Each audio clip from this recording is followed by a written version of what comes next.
Hello, everybody. Not sure if my sound is working yet.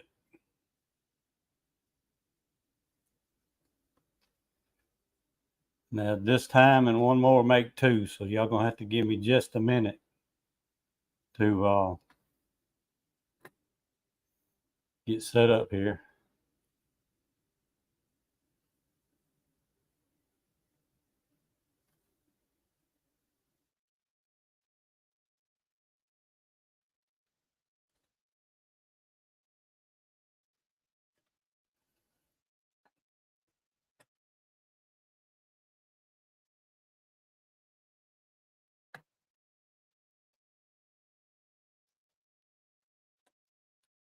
No, it's mighty quiet out there.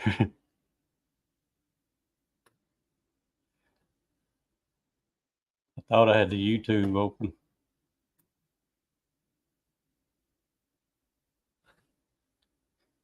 Let's see.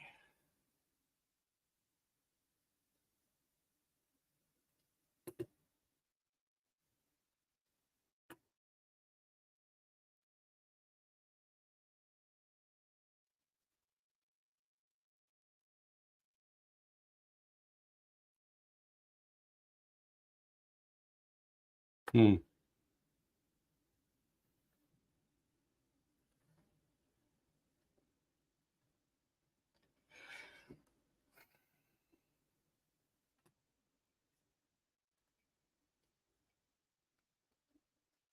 Y'all gonna have to tell me if it's working or not. I can't see YouTube for some reason.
Hmm. Can't get my YouTube working.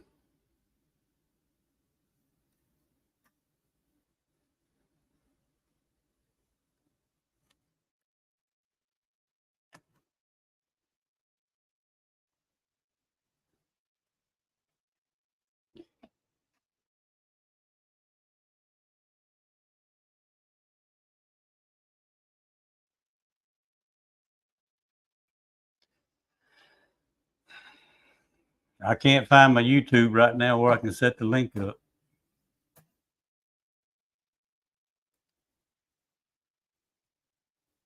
Ah, here we go. I had part of it hid from myself. Let's see what happens now.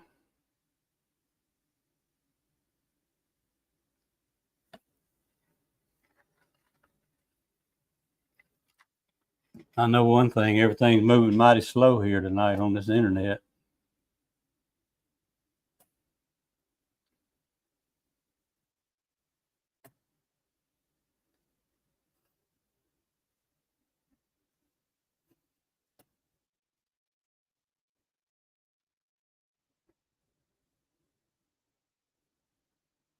Still trying to open.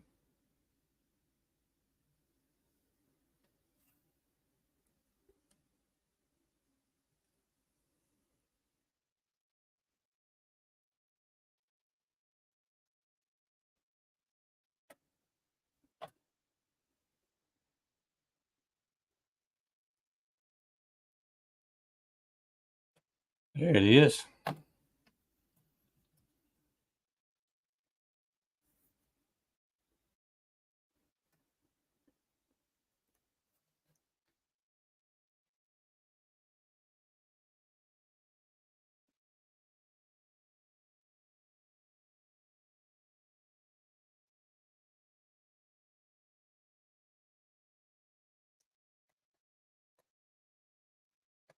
All right, we should be open for anybody to come in that wants to come in.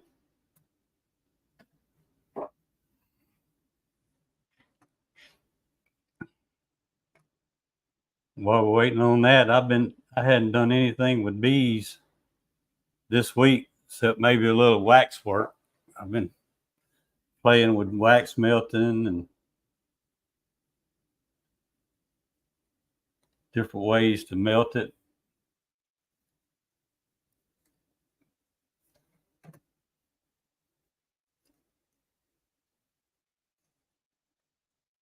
Let me see if I can catch up with these, see who all is here.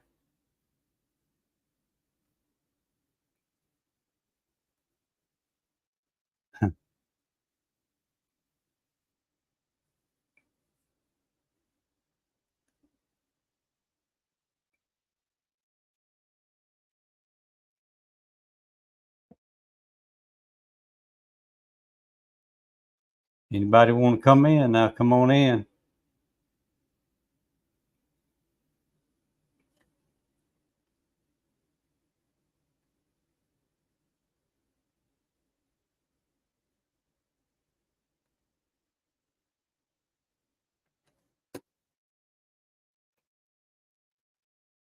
Yeah, I've been messing with my solar wax melter a little bit, and I've been experimenting with another one. That video is coming soon. But anyway, this is the last piece of wax that I made.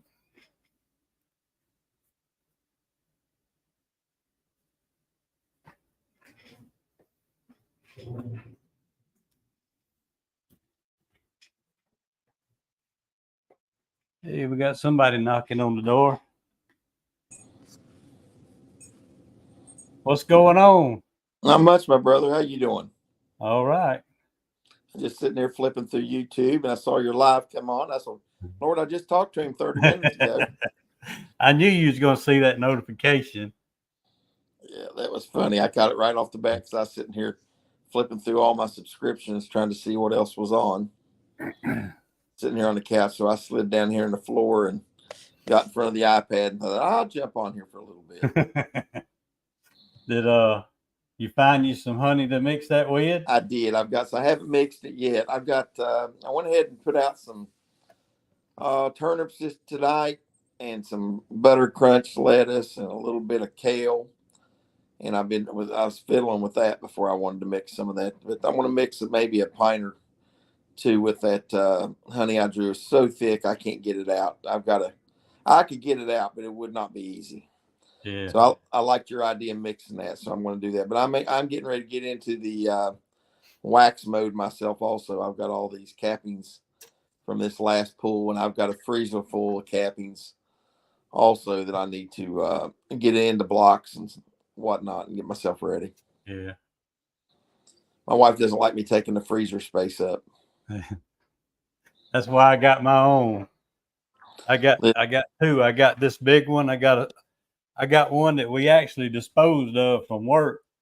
Somebody had sat on it and crushed the lid and broke one of the hinges, and they replaced it. And they said, this needs to get thrown away. I said, I'll handle it. Oh, I've been using it. It's small, but I've been using it for about 6 years now. And, I hear you. I got an uncle the uncle that gave us that old smoker up there, that smoker. I don't know how old it is. He hadn't kept bees in 20 years probably. But anyway, he called me and said he got him a new one.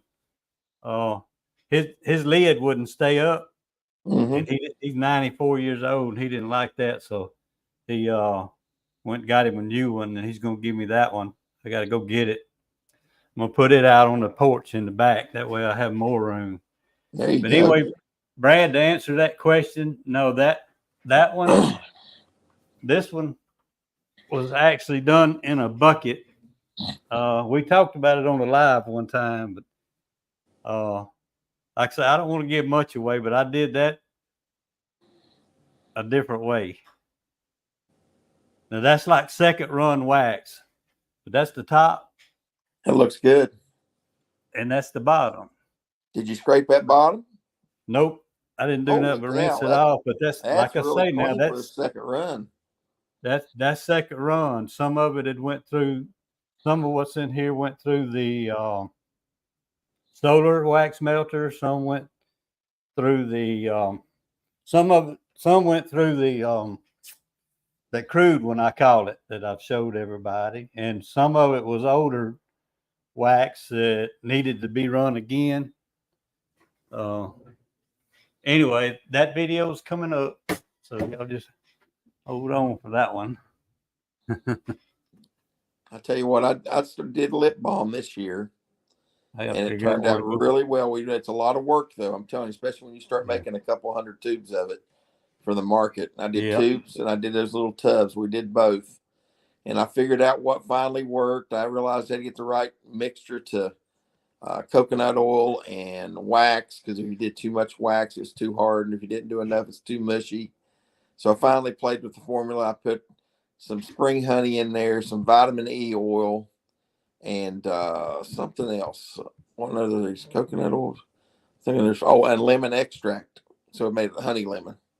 So it turned out good, but every now and then you can't put too much honey in there either, because it won't all mix a lot of times, and you got to play with the temperature. But it's kind of a science messing with it. But she's talking about trying to make. We went to that Tennessee Bee Expo, and they made those lotion bars, and she got the recipe for lotion bars. So I'm going to make her some more wax, and she's going to try and make those lotion bars like a bar of soap, but you just put it in your hand. It makes a lotion. And I'd really not paid any attention to that stuff. I guess I'm a guy, didn't mean anything, but she's all excited about that. She's going to order some molds for it, and we're going to try and give it a try. Yeah. My wife makes her and the grandkids, sometimes they get together and make some lotions and stuff, creamer and all kind of stuff, but she don't make enough to sell. She just makes it for them, you know. She actually was going to sell it, but she just makes enough for them and then quits, you know. Well, I better be careful. She might be listening. She might be listening to you. Be careful. Yeah. Now, what for me, it seems like by having extra stuff at the market, you know, wax products, candles, lip balm, maybe lotion bars next. There's people that buy honey from you. They come the next Saturday and they don't need any more honey. It gives them something else to buy to spend $5 on. They'll buy 2 for $5 for a lip balm, and they'll give one to somebody or gift it and stuff. So it's nice, because we all know, our big money's where we make selling honey at the markets, but it's nice to have that trickle, $5 here, $5 there coming in at the same time. So I've learned real quick this year that if you're going to be setting up routinely, you got to have some other things besides just honey. Yeah. And I haven't tried the creamed honey. I haven't tried the infused honey. There's a lot of ways you can go with this stuff, as selling the wax, which the wax is so valuable. I hate to sell the wax by itself. Yeah. Well, we've got a lot of guys on and gals on the chats here. Yep. There's a lot of them that make some good creamed honey. They got flavored creamed honey and regular creamed honey, hot honey, all kind of stuff. I bought some at that. I bought some creamed honey with cinnamon, vanilla, like a vanilla cinnamon or something. It was pretty good. I tried it at the Tennessee Expo there in Greenville, Tennessee, when Bob Benny was there, and Cayman and some other guys. And I bought some Pro DFM while I was there. They made a heck of a deal on that Pro DFM there. I couldn't believe the guy gave me a bunch too. He gave me these. You seen these bee bites yet? It's a little bar, like a candy bar, and it's made out of algae, and it's got the Pro DFM in it, and you put it on like a pollen patty. And I hadn't saw them. Well, it was only like $2 a piece, $2 or $3 a piece for one of those to put on the hive. It gives them the Pro DFM, then gives them all the nutrients extra they need from the algae, which I guess that's big over in Europe. Let me answer this question here right quick. Go ahead. Stone River, that I actually have a link. That's the 19-gallon bottling tank from Hill Cove. There's actually a link in the description of that video that you can go to and look at it. All right. Carry on. Oh, I'm good. Good. I was going to run over and grab that creamed honey. Let me grab it out of the cabinet here. All right.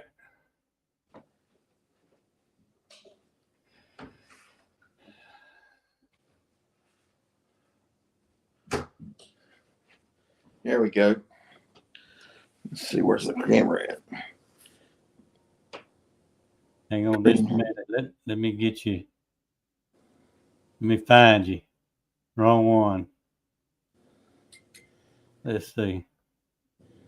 It's just me and you up there anyways. There it is. Hidden Hollow was there.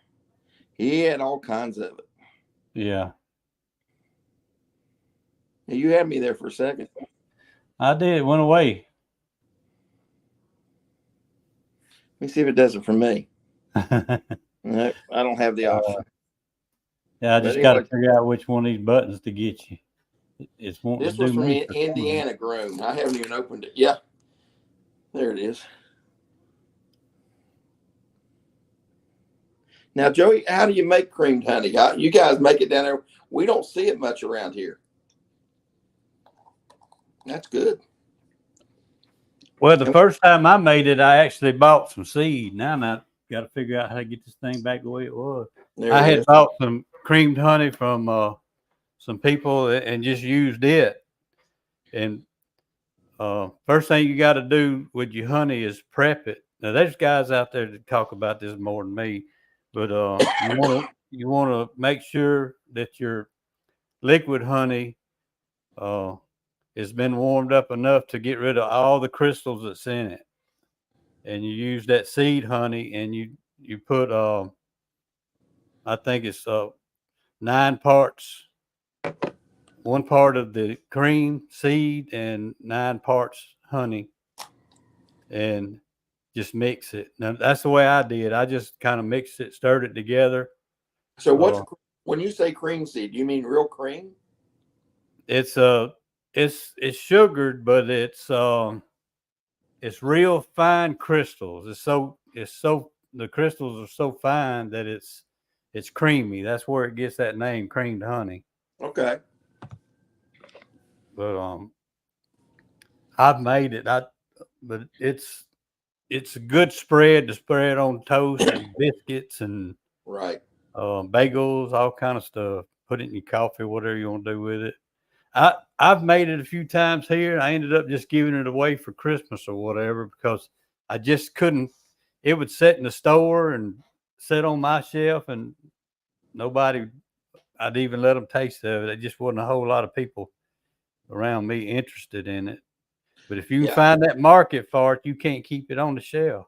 See, I haven't had anybody ask for it yet. My biggest market right now, all I can get is comb honey.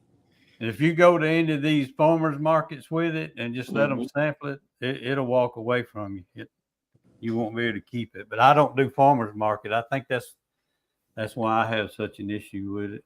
Yeah, I do farmers market, but I've never had anybody ask for it. But they've been wearing me out for comb honey in the pint jars. They want a big wedge of comb in a pint jar. And now, when I've done the cassettes and put a big square of comb honey in there, nice, neat, clean, beautiful comb, I can't hardly sell it. But if I stick a wedge, a good size, 2 by 4 inch wedge into a pint jar, go from the top to the bottom, and pour honey on it and seal that up, son, I can get $20 for a pint. But I can't get $7, $8 for a cassette of comb honey, for God's sakes.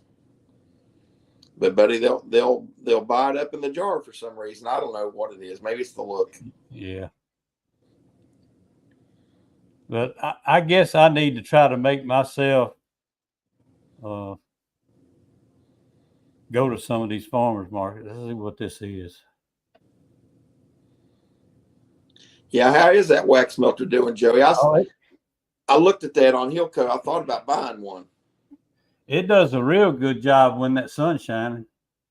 And it really, you can start it early in the morning, and if you wanted to turn it with that sun, but once you get that good evening sun here in Louisiana, once that hits it, it don't take but a couple, 3 hours for it to knock all that wax, run it down into the tub. It does a real good job. Matter of fact, sometimes you can pile it up in there. It looks like you got plenty. And in about an hour or so, it'll run down in that tub and you got time to grab some more and put on it before the sun goes away. But the kind of weather we've had lately, Yep. You just have to be patient and wait. I'm hoping he'll have a good deal on them at the North American Honeybee Expo, because I thought about getting one of them then. That's something to pick up. Now, do you throw the wax in there, honey and all? Like the wax that has the honey on it? You do cappings wax at all, or just your honey that you're scraping off of the frames? A lot of what I've been doing recently, I had a few old broken up old combs, but most of it was cappings that I had. Cappings and a little bit of burr comb that I had. What I do, can you see? I don't know if you can see them. See those old coffee mate cans back there? Yeah, I see them. In the I can corner? see them. What I do when I'm working the bee yard, I got a 5-gallon bucket and I just throw burr comb in there. And after it sits there a day or two and the bees clean that out, I start stuffing that once it's good and dry in those cans there and stick it in the freezer till I get time to do something with it. Yeah, that's where mine's all sitting in the freezer, and I either have the bees clean it up, or sometimes I've thrown it in there wet before too, and then just go ahead and melt it and add water, and then go ahead and clean the honey and water out together. I've got a big crock pot I put it in a lot of times, and I'll put water in there and then let the two separate and pull that. When I turn it off, pull the wax out, and then I'll pour that honey water mixture out of it and clean that crock pot back out. And then I'll usually do the wax twice, like you were talking about.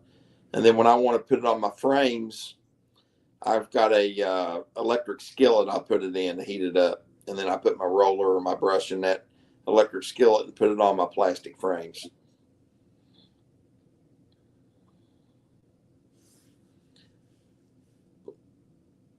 So Yeah. cream honey lately outselling regular honey. Wow, 4-to-1. But our lotion, beeswax lotion, is really starting to sell.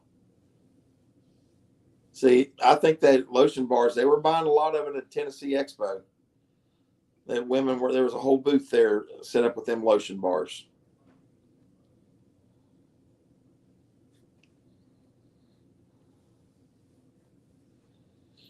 You know, any of those other guys need to jump on here with us, Joey. Yeah. Somebody Don't be needs shy. to. Don't be shy. I see Tom and Melissa in there. They do good on these chats. They need to come in here. Yeah, listen, we don't want to monopolize everything here. How many you got watching now, Joey? Let's see. Let me get over here. There's like 30 when I took a look at it when I came on. 44. 44 now. That's what I'm seeing. Well, I'll tell my one little story, and I'll clamber down. So I know Joey's heard this, but I'll tell the rest of the group. So I'm up here in Huntington, West Virginia. So it's the southern part of West Virginia, as far west as you can go in the state. And it's a little city's called Canova. I live right outside of Canova. And Canova stands for Kentucky, Ohio, and Virginia, before West Virginia was a state. So it was the furthest west point of the Appalachia, and it's the trade center on the Ohio River. Well, my farm is in central Wayne County, and it's one of the highest elevations. It's around 10,000 feet. And we do have sourwood. But the sourwood, this is my 6th year keeping bees.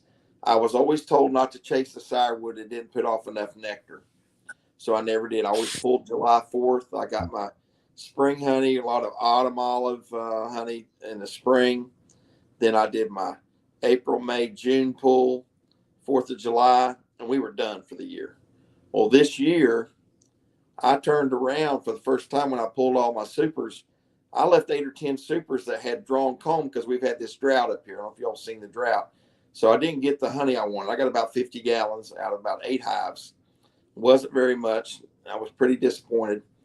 But I left those supers on because I had so many bees there that I thought, well, they'll protect that comb. I'll pull it off when I put my treatments on here in a couple of weeks.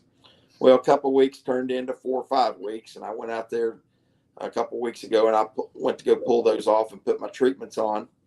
And lo and behold, I had sourwood honey in there for the first time.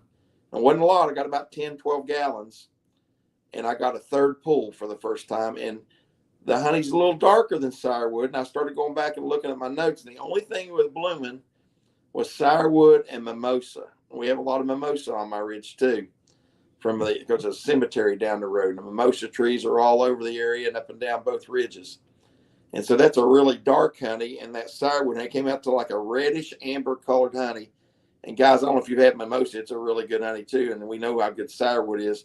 It came out fabulous. So for the first time, I've got sourwood mimosa honey, and it wasn't intentional. It was totally by accident. But now I got to figure out if I'm going to chase that flow anymore or not, you know? So Yeah. that's my story. What's up, JW? Hey, I Hey. just wanted to see if I could get on. This is the first time I've ever got on my phone, Joey, and I'm sitting in a slide-in truck camper on Kentucky Lake. I'm down here fishing. I just wanted to see if I could get on. I won't stay too long. Yeah. You look cold. I guess I am cold. It's supposed to be down to 49 here in the morning.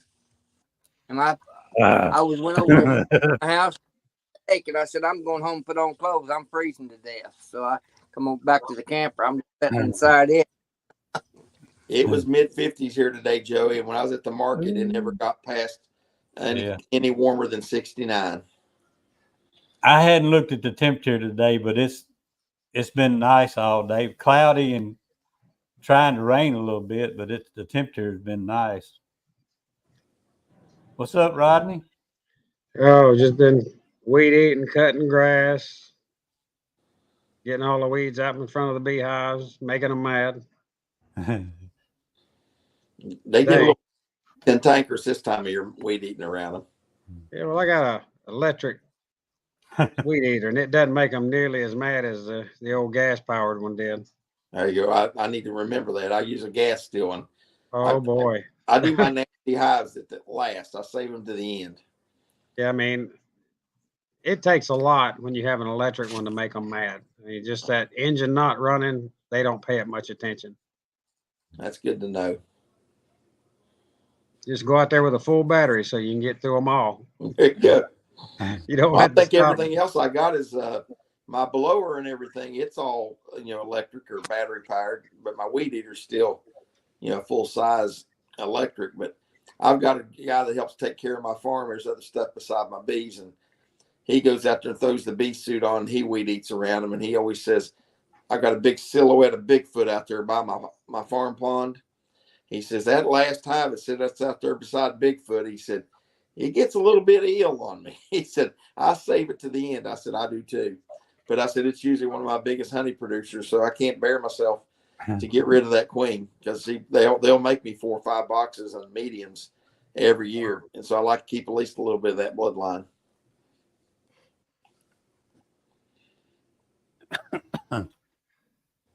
You saw Mr. Ed's yellow jacket removal, huh, Rodney?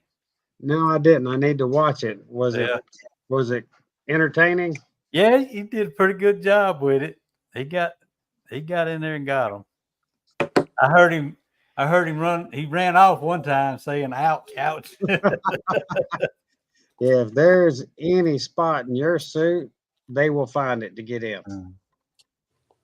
Them son of a guns, they will cling on to you and chew and bite. If they can't sting you, they'll try to bite you. I think I would have went with this last option first since they were going to burn that cow. Yeah. I would have just taken it straight to the burn pile, throw a match on it, and been done with it. If you could have got it out there without getting stung up too much, that'd been the thing. You probably would. Maybe you can plug some of them holes under them cushions real quick and then drag it out there and light it.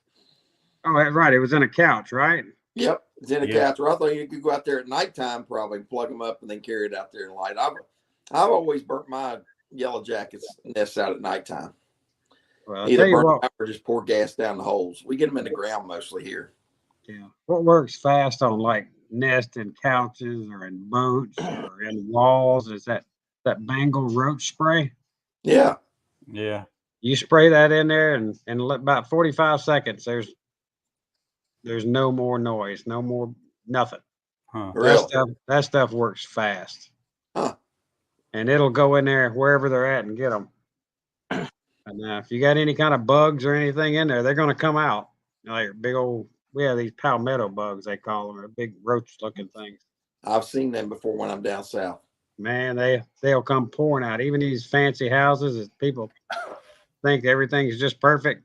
You spray that down between the brick and that wall, and you see what all comes out. Lots of them. Wow. I was down in Florida one day sitting in a condo and couldn't sleep, turned the TV on, and they had tile floors down there, and here come a couple of those big palmetto bugs Yep. across the floor. Before I knew what they were, I was like, oh my God, this place got roaches. Yeah, they're 2 or 3 inches long. They're big. Oh, they're huge. Yeah. They're huge. And we don't have those up here, thank goodness. Knock on. We don't have scorpions. Cold. We got some copperheads, and if you get into the mountains, we get some timber rattlers. Yeah, this is Michael. This is our 6-year-old. Hi, Michael. At your help, huh? Yeah, he was out with me all day. We were digging up weeds and weed eating and everything else today. Where's Mitchell? There you go. There you go, Michael. What do you think of that? Oh, he'll be out here. He's going to get his 2-year-old brother. This is my buddy. That's your shadow. That's my shadow. He was out with me today at the market. Oh, you'd be boy. surprised. They come up to see that dog, and I sell more honey with that dog than I do sitting by myself. That's better than an observation hive, huh? Yeah. Yeah. Like taking your kid to the park. Absolutely. My internet must be cutting out a little bit.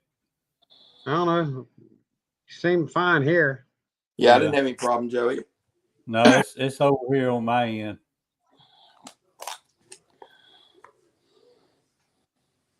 Yeah, our Yeah, 2-year-old. Joey, I'm going to pop off of here. I'm just on my cell phone set talk anyway, so I'll get off here, Joey. All right. I just wanted to see if I could get on this. It's good to meet you, JW. See you, JW. Come on Yeah, back we'll when see you y'all. get a chance. Have a good day. Well, I'll have a little better connection when I get back home. I'm sitting on Kentucky Lake on a fishing trip, so I just see if I can get on. Yeah. Are you catching, Have a good one. Good. are you catching smallmouth, JW? Nah, crappie. Probably. Yeah. Crappie. Y'all have a good day. Well, good luck fishing. See you later. I'm eating this cream honey now. You guys got me going on it. I'm going to have to go in there and see if I can find a piece of toast. I guess you see my bottles up there. Oh, yeah, I see it now. Yeah. Stay on top of that cabinet. Oh. A lot of my wax molds and all are in that cabinet behind me. I bought a couple new candle molds down at that Tennessee Bee Expo. And we're probably going to clean some more wax, purify some more wax, and make some candles this week. Because the candles sell so much better in the fall than they do any other time of year. Yeah, I probably have 15 bars of that wax from that solar wax melter Oh, there you go. sitting over here. I like the looks of that. Came in like a bar like that. That was really nice. And it really looked clean, Joe. You putting that paper towel in there, looked like it really got most of that out of there, And then, Yeah. I mean, you don't have any water in that tray or anything then, do you? I did have a little bit in there, but I don't think it's really necessary with that metal pan. I mean, this is quite a few dumpings in there, but for a preliminary, Yeah. you Heck can see all the layers in there. I bought me some of those screens. I saw Bob Benny talk about these screens as wax with. It's like I don't know, some kind of a commercial kitchen filter of some sort. Do you know what I'm talking about, Joey? It's a white.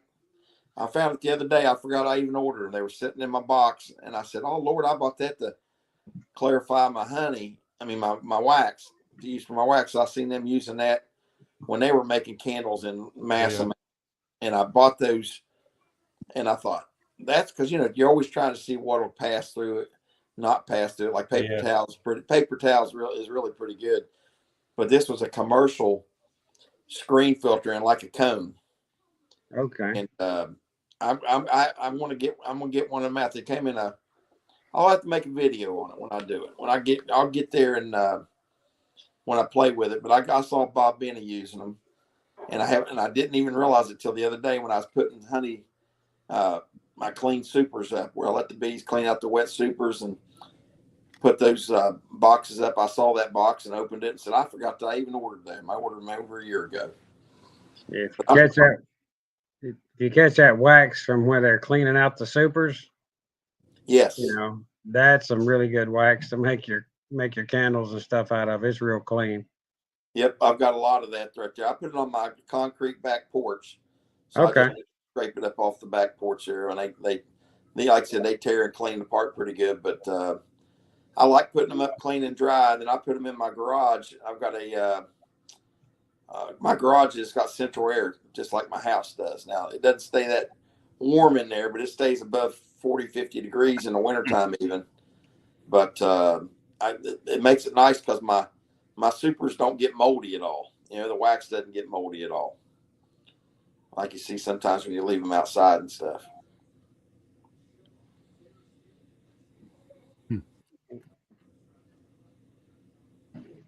Hey, buddy. My dog, I'd show Michael my dog if he went downstairs with the wife. Oh, this is a Milo. Milo. Gotta look up, Mitchell. Them good-looking young boys. Oh, that's a handful right there. Oh, Yeah. I got three new grandbabies now. I got a 2.5-year-old grandson, a 2-year-old granddaughter, and a 1-month-old granddaughter. Oh, now he's gonna be mad at me. Oh, that's where I get my exercise at. Oh Lord, I couldn't keep up with the little ones like that anymore. We watched those grandbabies for a few days, and I'm like, okay, it's time. Go back to your own house. Love them to death, but they wear out them old bones. I don't know. You and I are probably about the same age. I'll be 59 in November. Oh, I'm older than you. Well, you got some youngins that are later in age then. Yeah. Yeah. My youngest daughter is in graduated with her master's 2 years ago, and she's 25. That's my youngest. That's actually my 25, 29, and 31. Yeah. And my oldest is 36. Well, you really got to spread then from that age up to there. Oh yeah, it's always busy. Yeah, you're in better shape than I am. Hey, Rodney. Keep after him. What's up, I Philip? don't have Joey. a choice but to stay in good shape. Yeah. Hey, Philip. Good to meet you. Hey, Chris. Good to meet you. Philip, you've been saving that last video for a while, hadn't you? The last two. Oh, yeah. No, it took me a while to catch you, Joey, but I finally caught you. Of course, I think we're actually tied. I don't think I really deserved that water meter catch. That's stretching it. How's your box? It was my water meter. It was my water meter. I can't count that one I did because it wasn't my water meter. But I was talking about the one with the bees drawing that wax on that foundation. We may have already talked about that. I'm 68 years old, so I can forget things and get away with it. Yeah, you commented on it that you've had good luck with that brand. Yeah, it's a good brand. Yeah, I released that queen today from that cutout Thursday in that old house. So they're happy to have her out of the cage for sure. Yeah. You catch a bunch of swarms, don't you? Don't I see that on here? Yeah, I catch a bunch of swarms and I do a lot of cutouts. I mean, I hate doing cutouts this time of the year, but you know, the people want them out, they want them out. Right. I have plenty of honey in the freezer. I just pull out 3 or 4 frames and let them thaw out overnight and stick them in the box with them with some comb and their brood comb and all that I can rubber band back in frames. Right. You know, give them back everything I can, that's frameable. I went and looked at one today. That's a good friend of mine. He's got some friends that live in a next town over, and they live right next to a city park. And that park has a lot of bees in it because I know it's got a bee tree in there we've gone and looked at. Oh, But wow. the city had cut down a tree and it had bees right in the base of it. But they cut it down, and then it's probably about 3 feet high where it's cut off and it's hollow. And he'd sent me, it was probably a month ago, he'd sent me pictures, and he's like, Celeste, who's his friend, she's really worried. She walks a dog by here, and she's worried these bees are going to die. The city's cut their tree down and all this stuff.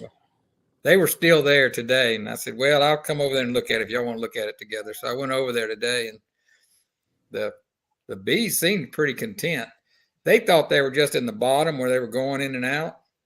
The bees are literally, because it's rotted down in the ground, they built up and down, because where the root ball was, they're building down in that area too.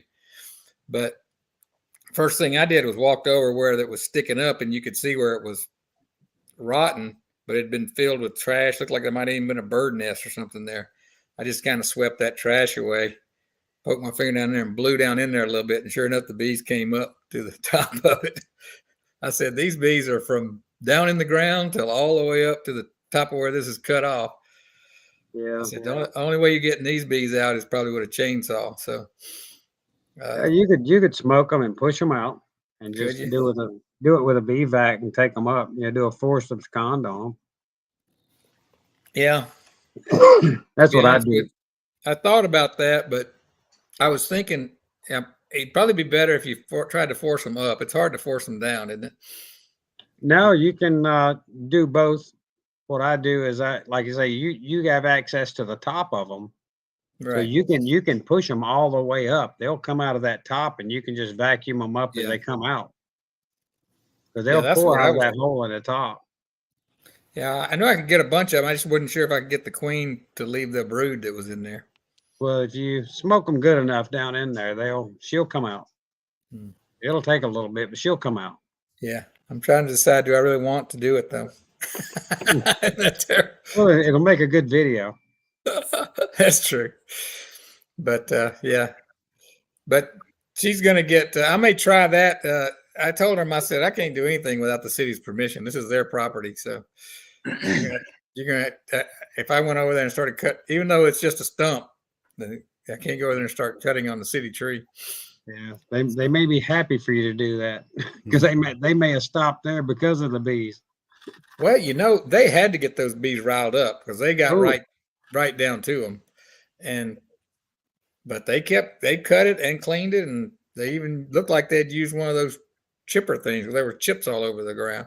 And the reason it's in a little bit of a problem, it looked like it was about 30, 40 feet off of the paved trail, but it's about 50, not even 50 feet short of one of those frisbee golf, the frisbee golf things that they have the chains, they throw the frisbees into them.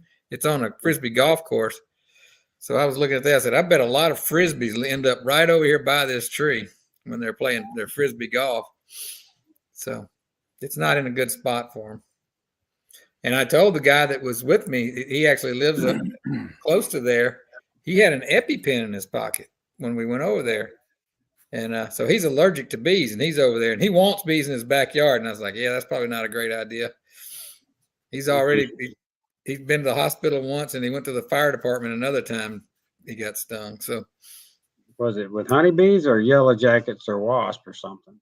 I didn't quiz him too much, but I think it was honeybees. But I just told him, I said, you need to just, if you want those bees gone, you just go over there and get stung, and then the city will pay me to take them out of there. Anybody? yeah. I know, Philip. You hadn't. Anybody else use that Better Bee comb? I didn't see nobody answer Better that comb? question. Oh I'm no, not. I did. I'm not familiar with it. What's it called?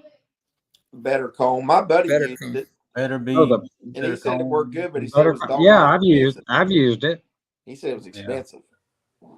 It works, Yeah. but you got to make sure you put it in the frame right and the sails are angled the right way. If you put it upside down, they won't use it. Yeah, he had to make that Is that the metal one thing that that would melt plastic? the wires into it too, or whatever. So No, it's real comb. I mean, it's synthetic, man-made comb, but Okay.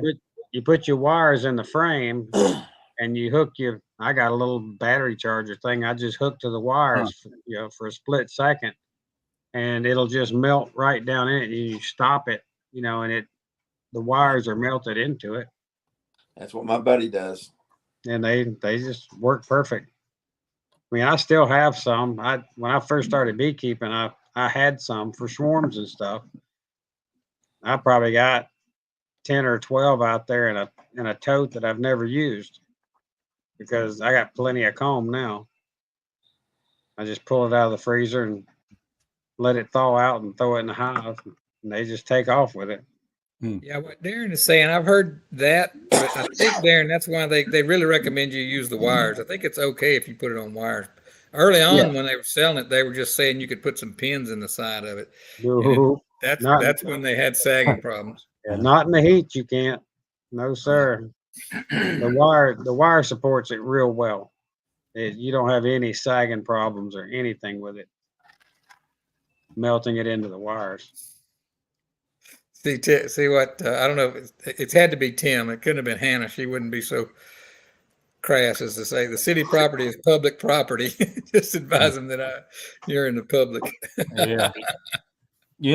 I saw one video somewhere, and I can't remember what it was now. A guy actually went to a swarm call, and about time he got ready to get started, the fire department come washed them down.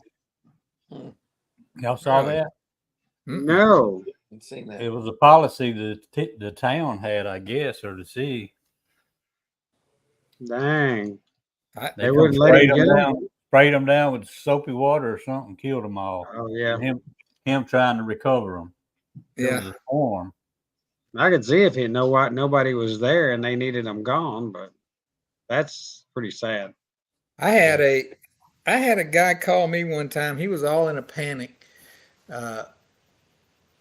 His neighbor, there was a bee tree in his neighbor's yard, and he had his mind that those was going to be the bees he was going to start beekeeping with. Well, he found out from the neighbor who was renting the place that the landlord had called a company to come out there and exterminate those bees. And he wanted to go rescue them. At first, he wanted me to help him, and I was actually on my way down to the farm. And I said, I can't do anything. And I said, and they're not on your property? He said, no, but that's not a problem from going on there. I was like, well, I'm not going on somebody else's property to do anything. Especially if they want to kill the bees and you want to save them. That already sounds like there's a difference of opinion. So I remembered I had some of that honey bandit. And I said, I'll tell you what. I said, if you'll order me a new bottle of honey bandit, I'll have my daughter put that honey bandit out on the porch. And I said, the best you can do is try to spray that in there and see if you can run them out of there and vacuum them up. But I mean, he had no experience. I knew it, but I just wanted to give him something to try. And he came and picked up the honey bandit, and I texted him. Somebody's getting a call there. I texted him a week or two later, and he said, no, he was mad. He said they killed those bees. He was upset, but yeah, he wanted to save them, but they just wanted them out of there. Yeah, those bees I went and got out of that house last Thursday, they had sprayed the house earlier this year for wasp and stuff like that. and the bees got into it, and they were just falling out behind that chimney, dying. I mean, by the hundreds. And I told her, I said, you know, there's not much I can do now. I said, but if they survive this and they're still there, let me know, and then I'll come get them. And of course, they survived. You know, Yeah. they made it through. Sure. She said 3 people had tried to come get them out of there. One tried vacuuming them up, and others did other things. But she said nobody ever suggested going in from the inside, cutting the sheetrock and that lap siding or whatever, that board, and getting them out that way. I told her, I said, that's the only way you're going to get them out and seal the hole and stop them from coming in. Right. You got to figure out how they're getting in to stop it. Yep. And I sprayed the inside of that cavity with rubberized undercoating to seal that smell in, you know, so it wasn't such a swarm trap. I hadn't heard any of that. That's pretty smart. Yeah, you just spray it and just spray everything in that rubberized undercoating will seal it in pretty good.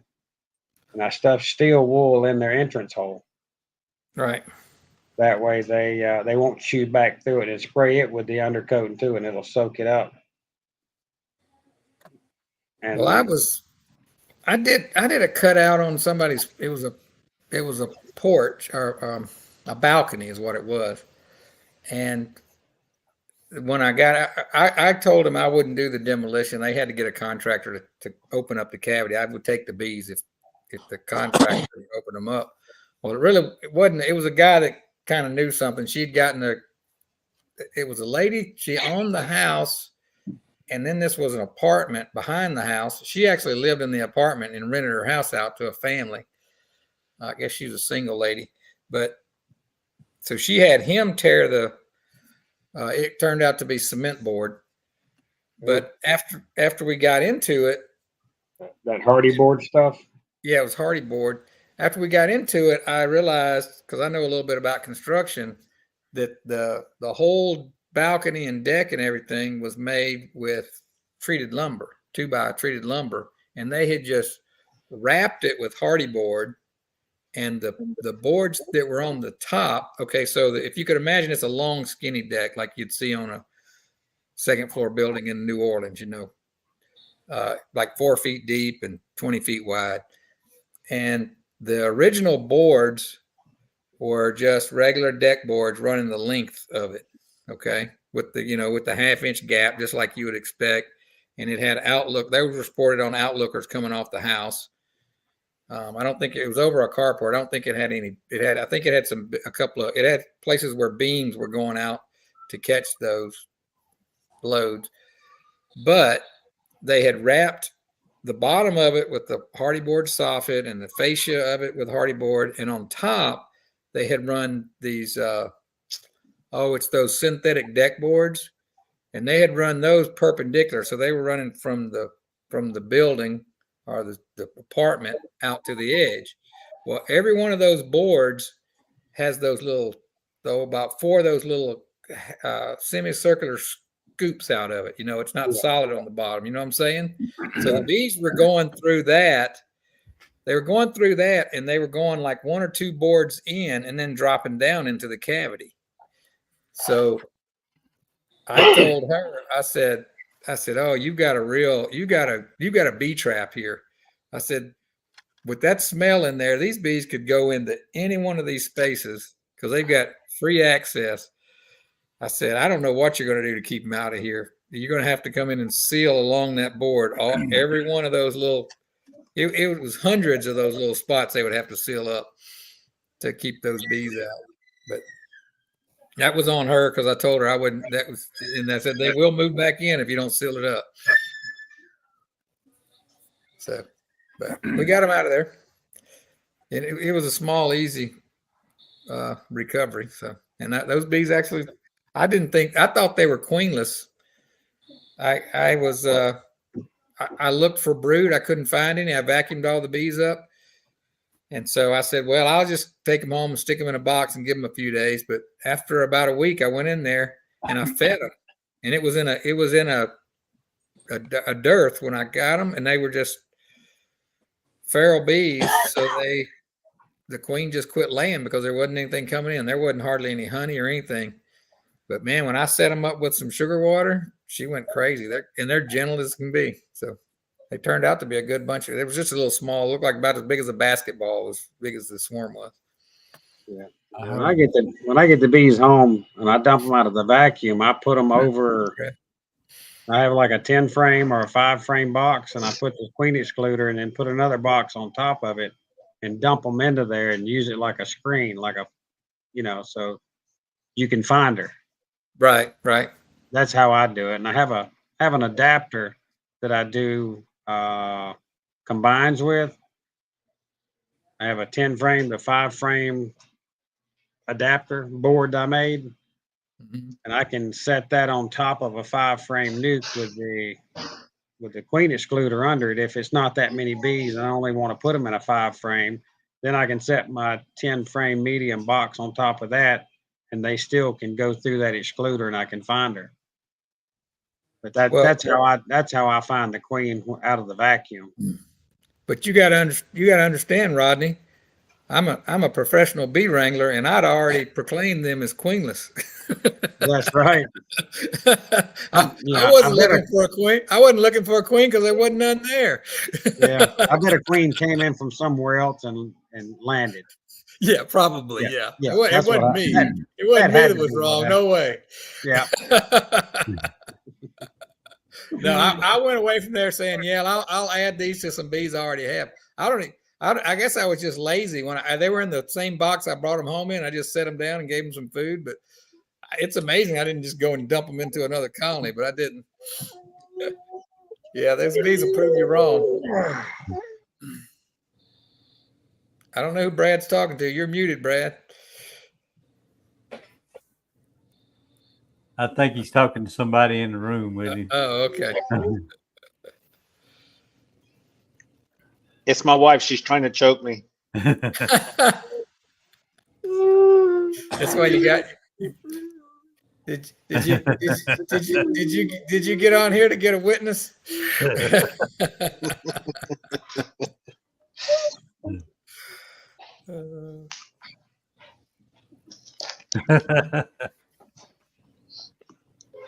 She saw me sneak her bag of chips. Oh boy! She come to take them back. Uh-huh. Get it? That is a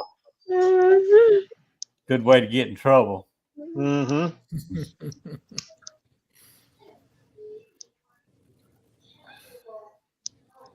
What you been up to, Brad? Not too much. I put my second treatment on my bees this afternoon. Some Apagard. Yeah, it's kind of cool, so it's a good time to put that stuff on there right now. Yeah. Yeah. Tomorrow's supposed to be a low of 58 down over here. Yeah. Where are you located at, gonna Brad? get that too. What's that? Where are you located at? In central Louisiana, in Avals Parish. Gotcha. You're probably fine. I put Apigar on last year this time, and it shut the queens down tonight. Man, I had a time. I didn't get hardly any winter bees, and it made it rough on my colonies. Oh, really? I used it too late. You're probably fine down there, but yeah, we still got a lot of time. And then ours don't really stop brooding. no, see, and ours do. Ours shut down here. I'm still seeing pollen.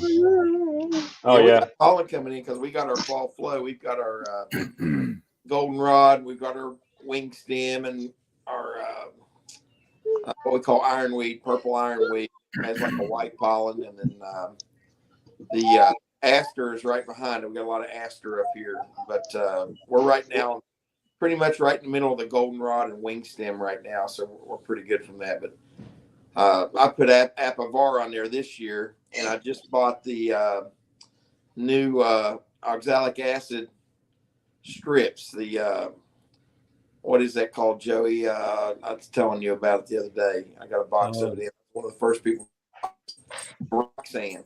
I can't remember what you was getting from Man Lake. Yeah, it's Roxanne for this. And it's those strips that are like cardboard type strips that go between the frames. Like staples. Yeah. Extended release OA, and it'll knock them down some, but it pretty much maintains it. So I was going to use it after the Apivar until I get into December when I get to completely broodless and do my There vaporization. we go. Yeah. So I thought about. I watch a guy that's in New Zealand that I think he's called the Kiwi Bee Man, and he makes those, but he makes his out of sheetrock tape. He really, takes several layers of sheetrock tape and he stitches it on a sewing machine and Yeah, I seen that. makes those staples. oh and the yeah, you bees, can make it cheaper than you buy it. I just don't have time to fool with it. yeah, and it's the bees don't like it's like any paper you put in there. They want to tear it out and remove it, so that spreads it everywhere. Yeah, this one's like a cardboard. Is about like what it's on, and they tear it up and chew it up, pull it out and stuff. But I saw it at the conference at Tennessee Bee Expo that was about a month ago with the wife, and Cayman and Bob Benny were talking about it, and they said it's really good when you got your bees knocked down to keep them knocked down, to where you'll still lower them a little bit more, but you don't want to use it as a treatment when you got a high mite load to get to a low mite load. It's more of a maintenance treatment.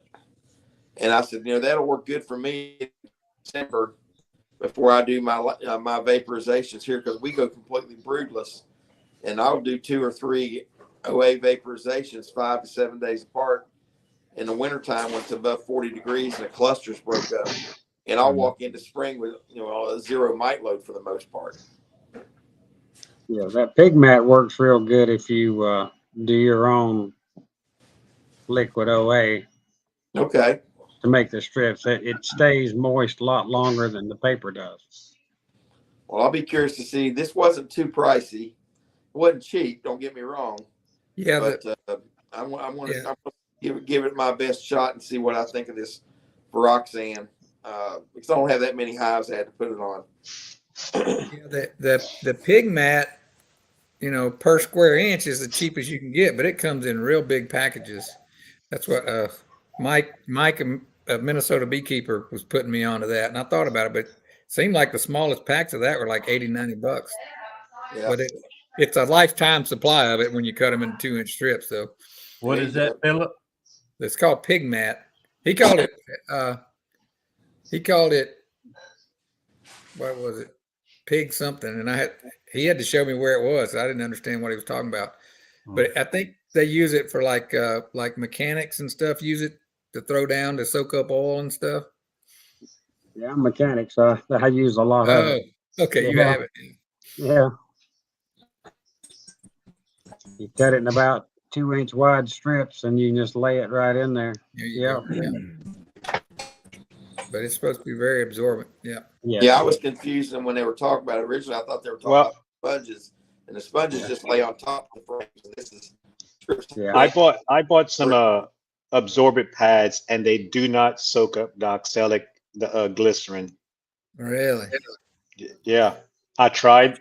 Mine were the white ones, like oil absorbent pads, and I cut them up into strips, and I did my oxalic acid the same way I did with the Swedish towels, thinking that the absorbent pads would last longer. They would not soak up that glycerin with that oxalic acid. They would just float on top. I tried weighting them down. The oxalic acid crystallized underneath the pads before soaking into the pads. You can also use those. Go ahead, Phil. I didn't say that wasn't me. Oh, and you can also use those blue shop towels. Those work good. But I bought those Swedish towels, and they work good too. Okay. Yeah. They were all talking about them Swedish towels. There's a lot of them were making on their own. That's the thing they were recommending, to make your own. And I put them in the hive, and I did. It was 30 pads cut in half, and I ended up with 800 grams of oxalic acid, 800 grams of, by weight, of glycerin oil, and it did perfect for 30 pads, and it absorbed it all up. And then when I put it in the hive, they stayed wet forever, because like once they absorbed all the liquid, they kind of felt like they were kind of drying out. But once I put them back in the hives, I guess the moisture from the hives, every time I go in there, they're pretty wet. So they stay, wet and loose. The only thing is they do after time start breaking them up a little bit. Yeah, they're tearing at them. Yeah, because once they start getting old, like mine have been in there for like 6 weeks now, and they're starting to like turn to like a grit on top of the. And it's weird. Some hives don't worry about them; they just walk all over them, and then some hives propolize all the way around the pad. It's Oh, like wow. they build up an inch of stuff all the way around that pad, and then some of them won't do it at all. That's interesting. Well, when I was at the expo, I went and saw, was it Chris Werner? I think it was Chris Werner. He did a presentation on how you manage 4,500 colonies or whatever. And when he moves his hives north to, I can't remember if it was Minnesota or somewhere like that, he drops 4 of those, or 2 of them. He drops in one in each corner, 2 of those OA pads on there, and he leaves them there the whole honey season. And he claims that when they get those, when they harvest honey and they send those back down to Florida, Georgia, wherever he overwinters, that they're still wet. He claims they hadn't dried out. Yeah. Well, guys, guess- I'm gonna have to go. So we'll see y'all later. Appreciate Rodney. Rodney. Good seeing you. All right. Good to Bye. have you on, Rodney. All right. Talk to y'all later. All right. Yeah, I made my pads, but I put them on at the wrong time of the year. Of course, I did it because it was so hot and I didn't have anything else to use, because I usually use Vaporizer, and I wanted to break a year from that Right. and go to the Vaporizer, but it was so hot that I said, well, let me just make these pads and put these pads on there, and maybe it'll reduce it. It didn't reduce it. They stayed, because I had a high mite load. I was pulling some 14s and 18s on some of the hives. It was just unbelievable how many mites some of them had. Some big hives, but they still had a lot of mites. And I put the pads on there, and some of them even went up a little bit. But from what I've been talking to everybody about it, they say you need to wipe out your mites, put the pads on there during the wintertime, and just let it maintain a low mite load. That's what they said last month in Greenville. The studies are out and they shared it. Cayman Reynolds talked about it quite a bit. And that's when I ended up knowing after I finished my Apivar. So I skipped last year on Apivar, did Apigar. And then, like I said, changing it up a little bit. But I went ahead and ordered a box of Roxanne. Several guys were talking about there with Cayman at one of the breaks. And he said, oh, they've got it on order, ready to be shipped out here in a few weeks from Man Lake. And I think it was like $80 or $90. I ordered a box. It was enough to do all my hives. And I'm going to put it on after in the first week of October and leave them on until I get to my OA vaporization, and then pull them off after that. But they weren't, compared to other mite treatment, didn't seem to be real pricey, but you can't use it as a knockdown. You got to use it as maintenance, is what they said. Yeah.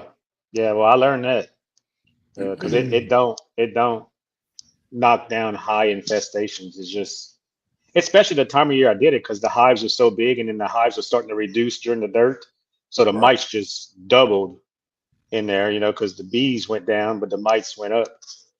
So, but I was able to go ahead and start the Apigard, and they look like they doing still pretty good with that. So I'm on my second treatment, and they didn't abscond or anything. The first one I did it, I only did like I put like 30, I think it was 33 cc's in it. I did like a third, and they did good. I didn't have no absconds or nothing like that, but it was like in the low 90s. And this time I went ahead and put the full 50 because, today was like a high of 72. So I went ahead and put the full 50 on them. When I used it last year, it was my first time. I was amazed when I walk around my apiary, everything smelled like Listerine. I mean, just walking in the field around your hives, you could smell that apigar. Yeah.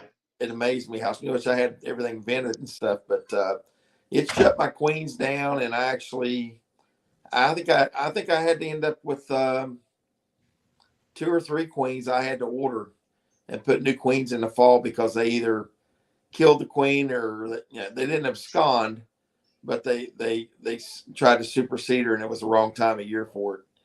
But it definitely it's a little rougher on the bees than most treatments. I will say that, Yeah. For me. I didn't use it. I didn't use it on any of my nukes or my. I got some 3-frame queen starters that I have some queens that had been mated. So if I have any that die out, I'm gonna use those queens in those hives or something like that. But There you go.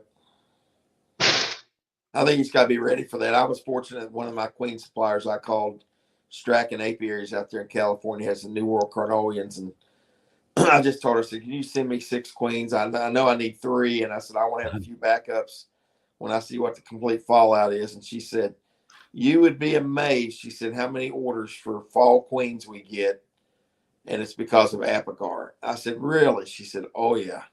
And I said, well, it was my first time using it. And I have a lot of 8-frame hives, and that's 20% smaller. So even with me going a higher dose and I got some warm weather, it's tricky. That thing's just touchy, especially that first week it's on. But I'm sure it works good. I think it works good and stuff. But I backed off of it a little bit. I'm going to probably be a little easier on it. And if I use it, I'm going to use it earlier in the season and keep away from when they're trying to make winter bees. Well, that's good mite control. You forced a brood break. Yeah. That's true. Yeah. Now, what was you using, Chris? Apigar. Remember last year when they shut my queens down so hard? Okay, yeah. And that was dirt. I did it in the fall when it got cooler because I was scared about using it. And it shut my queens down. Lost a couple queens, but I went ahead and it didn't hurt. I need to requeen some anyways. But I think that's the bees. They probably, when they seen them get shut down, they booted them queens out and got rid of them, and I had to replace them. I've never used anything but oxalic acid vapor, and the ones out, I can control them here pretty because I can hit them every 4 or 5 days. But down in the country, I can hit them like maybe every week at the most, and that's really not often enough. But I've had good luck. I hadn't lost anything in the winter really, but this year I did my first treatment last weekend, and I run screen bottom board, so I check everything. I'm kind of like Nathan at Duck River Honey, where I go back the next day and look, see how many mites fell through. And anything that had over 100 mites or 150 mites, I guess, I took my top 10 mite drops and I stuck an Appy tablet in there. So I'm going back this weekend, or tomorrow actually. Isn't that, Joey, what we saw at the expo was the Appy tablet you were talking to me about? To see if they work. But I'm anxious to see. I put the sticky boards underneath those that I put Appy tablets in, so I'll be able to know how many dropped in a week. Yeah, I'd like to know how that. I remember Joey and I were looking at last January there in Louisville at the expo. Isn't that the Appy tablets, Joey, we were looking at? Yeah, I think so. Yeah, you were. Yeah, it comes in kind of they look like like that. I remember looking at them. I just can't remember. I think I looked at them about 4 different times actually. They look like those things you buy cookies in where they're vertically. Yeah. I went and looked at stuff. They said they didn't have an indication for mite control, but there were people using it for that. But I think they were selling it more as a supplement, weren't they? It's a supplement. Right. It's a supplement with side effects. There you go. Good side effects. But it's funny though, on the instructions on the package, it says, do not use with Super Zone. It's SUPERZONE. Super Zone. Super zone. it's That's it's funny. written. Well, you It's know, written that way. Super the, Zone. the definition to supers is kind of confusing everybody too, because it doesn't really mean a honey box. The real terminology for a true. super is the box Yep. above another one. Exactly. True. Well, I'm not going to use. I'm not going to use them in the super zone. I'm just going to use them with the honey on top. There you go. Super zone. Super zone. Hmm. So, but when I think about that Appy tablet, I don't know what all's in there. It says on there that it's got thymol and it's got Sugar. sugar, and it also says essential oils. Who knows what that Mhm. means? There's so many of those. Is that how they had it spelled? That's how they had it spelled, exactly. So I look at that ingredients and I'm like, they say that, but it just sounds like a cover your the CYA, because I don't see anything in there that would hurt your honey crop. Maybe it might make it taste a little funny, but I don't think it would hurt you. Yeah, you don't want your honey tasting like Listerine. Yeah, exactly.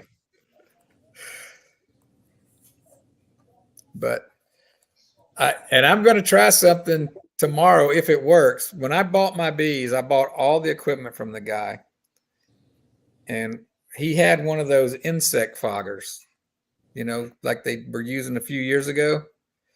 And I'm still using the old wands. Now I use the wands in such a way that it goes faster than most people. I can get about 4 minutes per hive with them because I hopscotch and I use a timer to turn them on and off.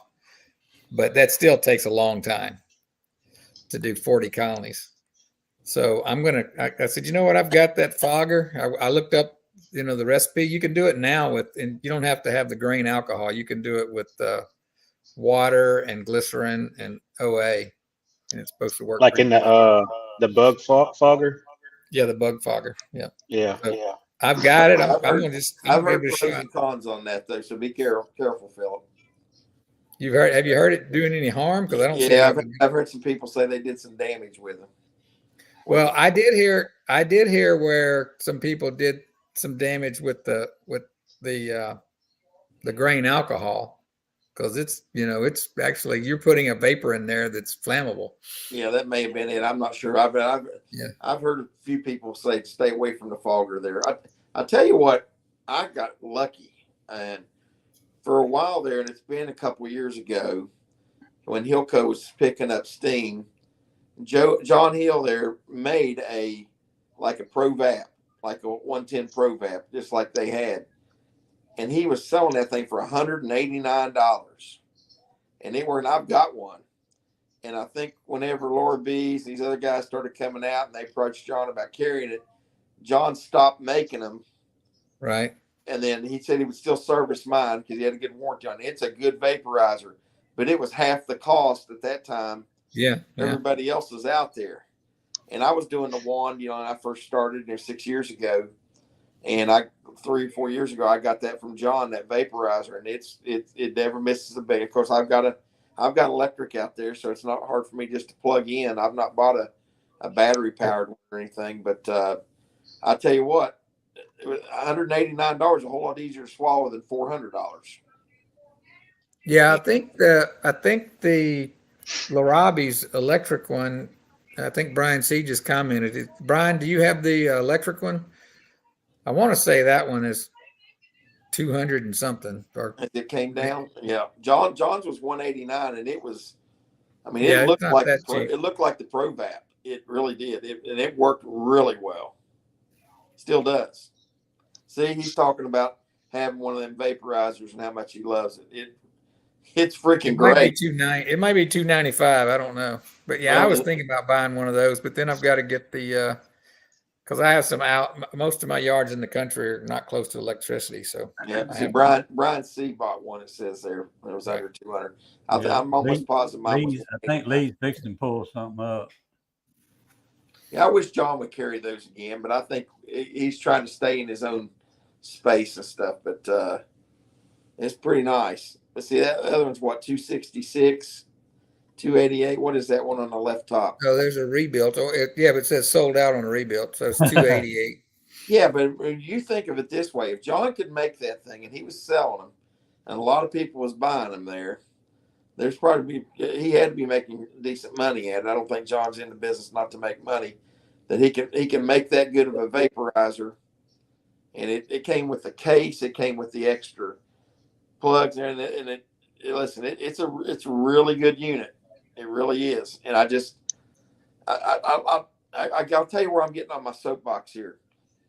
I think that we need to keep things affordable for us beekeepers, especially us ones that have 10 or 20 hives, 30 hives, and you don't want to sit there and have to buy and spend $400 or $500 on every time you want to buy a new piece of equipment or something.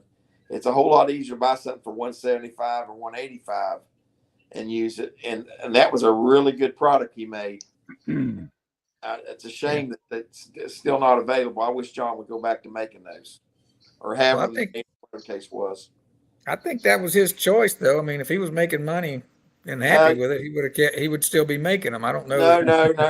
He was approached by other people to not make them because he was competing with them too much. You know, that's all that they do. And John was considerably less with a really great product. And he told me, he said, you know, he just reached one of those gentleman agreements with the other people making those vaporizers, with Rob or whoever, you know. And I just think I really hate that, because when you don't let competition keep going like that, then the consumer, in this case the beekeeper, doesn't benefit from it, you know. Yeah, I appreciate that, but if he agreed to stop making them, I would say, did they compensate him for that? I mean, he's carrying theirs now. Yeah, exactly. Yeah, that's business. I mean, he doesn't have to make them, and he makes money. I'm not going to fault the man for that. Now everybody's got to pay $300 for one. Yeah. That's what I don't like. I like mine. I like the price point. That's all I'm saying. Yeah. I'm sure there's somebody out there. That's kind of an oxymoron, huh, DC? Yeah. Affordable and beekeeping in the same sentence. Would be nice, wouldn't it? Well, even though I use the wands, I think I paid like 30 to $40, but I bought 5 or 6 of them. And then I buy those batteries from Harbor Freight, and I think I bought 5 or 6 of those. All that adds up to be you're in that same price range as the electric vaporizer. So it's not like you're saving money. You're smaller bites. Yeah, I hear you. I still have my wands, and I loan them to people. Just got a few hives, but time-wise, when I got to do 24 hives, I can get it done so much faster with that electric one. It's my wand. Absolutely.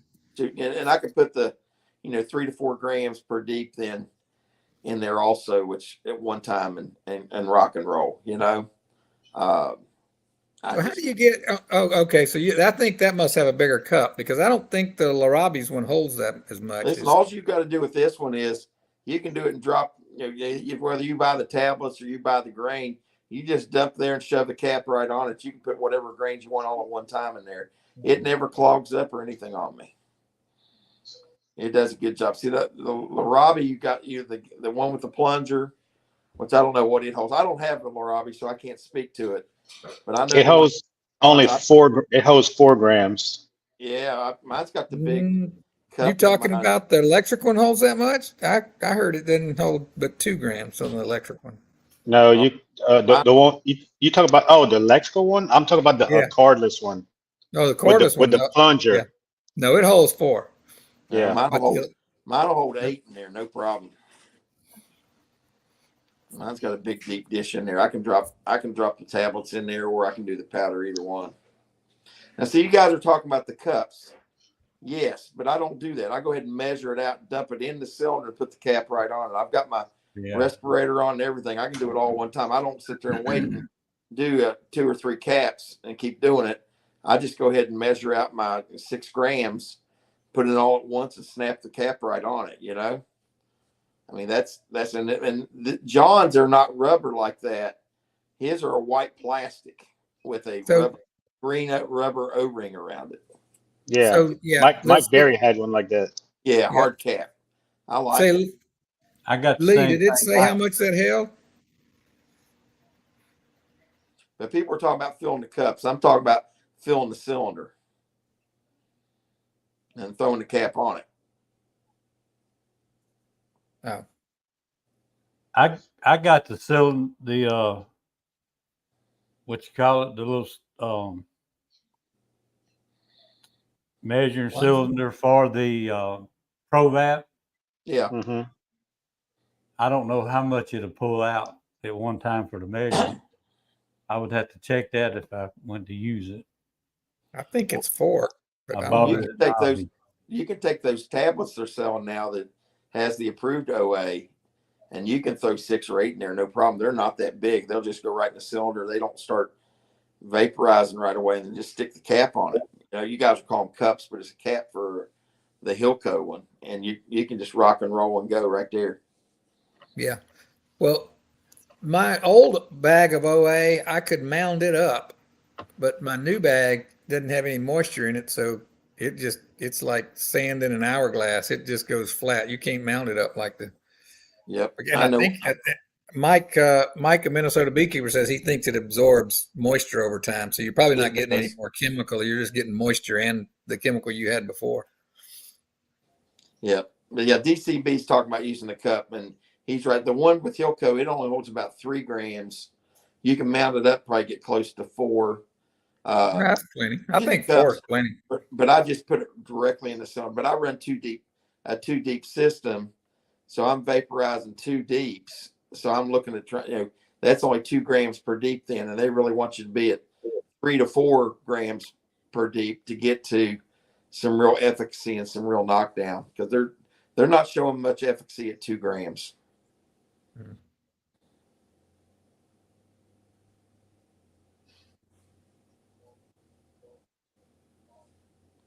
My sound went out. There you go. It got Good quiet. stop talking. Yeah, I bought that plunger or whatever you want to call it at Nobby last year, but I still hadn't used it. I bought it just in case I did start using it. Well, you got the thing. You got the nice vaporizer, but you're not doing anything, are you, Joe? Yet? Not right now.